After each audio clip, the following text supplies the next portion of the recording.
یہ تلے وہ گاؤں کے امیر زادوں اور زمینداروں کے جوتوں میں لگاتا تھا۔ اس کے بعد وہ اپنے کام میں لگ گیا۔ شام تک جوتے تیار ہو گئے۔ والد نے ان پر بہت محنت کی تھی اور وہ بالکل نئے لگ رہے تھے۔ اس نے اپنی ساری چیزیں لکڑی کے صندوق میں بند کر کے اس کی کنڈی لگا دی اور بہادر کے جوتوں کا تھیلا اٹھا کر گھر کی جانب روانہ ہو گیا۔ اس پوری کارروائی کے دوران اس کے چہرے پر عجیب سے تاثرات تھے اور دبے دبے جوش کے آثار تھے اور وہ بہت سنجیدہ نظر آ رہا تھا۔ اس کے قدم تیزی سے گھر کی جانب بڑھ رہے تھے۔ ایسا معلوم دیتا تھا جیسے وہ جلد سے جلد گھر پہنچنا چاہتا ہو۔ گھر پہنچ کر اس نے جوتوں کا تھیلا ایک طرف رکھا۔ دونوں بچیاں باہر گلی میں دوسری بچیوں کے ساتھ کھیل رہی تھی۔ بالی رات کا کھانا پکا رہی تھی۔ بالے نے اسے آواز دے کر بلایا۔ وہ آئی تو بالے نے اسے بہادر کے جوتے دکھائے اور پھر اسے پاس بٹھا کر چھپکے سے اس کو کچھ بتانے لگا۔ بالی کی باتیں سن کر بالی آنکھیں حیرت سے چمکنے لگی تھی۔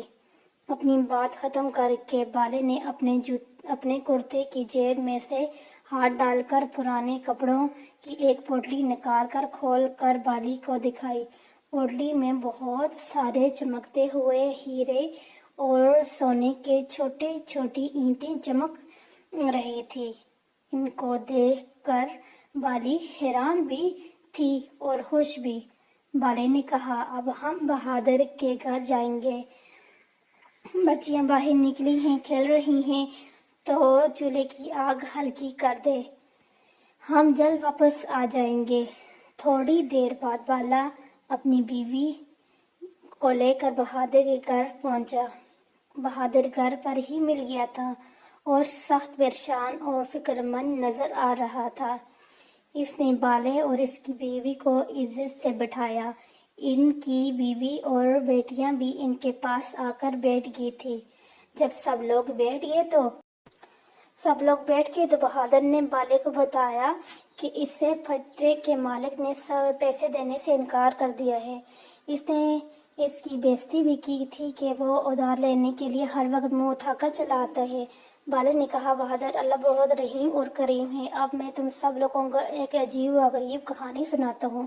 یہ کہانی سن کر تم سب بہت خوش ہو جاؤ گے۔ اس کی بات سن کر بہادر کی بیوی اور بیٹیاں حیرت اور دلچسپی سے دیکھنے لگی۔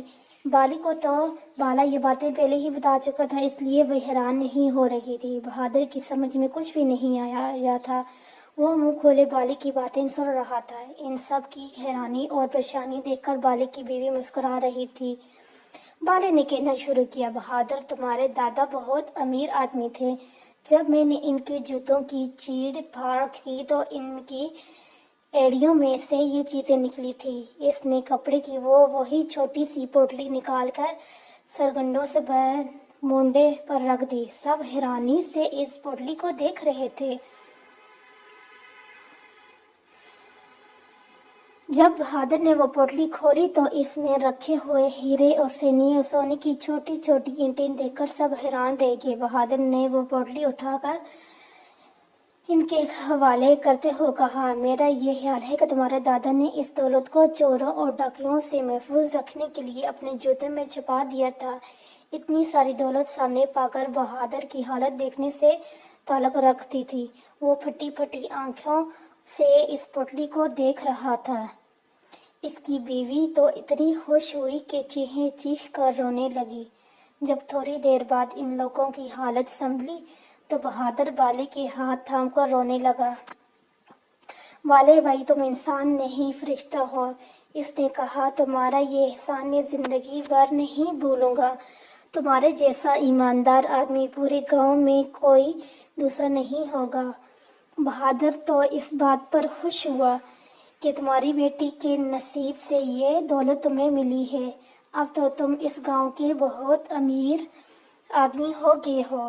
ان چیزوں کو فروخت کر کے ان سے ملنے والی رقم سے پہلے تو بیٹی کی شادی کرنا، پھر کوئی اچھا سا کام شروع کر دینا۔ تھوڑی دیر کے بعد بالا اور اس کی بیوی اپنے گھر جانے کے لیے اٹھ گئے۔ راستے میں اس کی بیوی نے کہا، بالے، تجھے یہ ایمانداری کس نے سکھائی ہے؟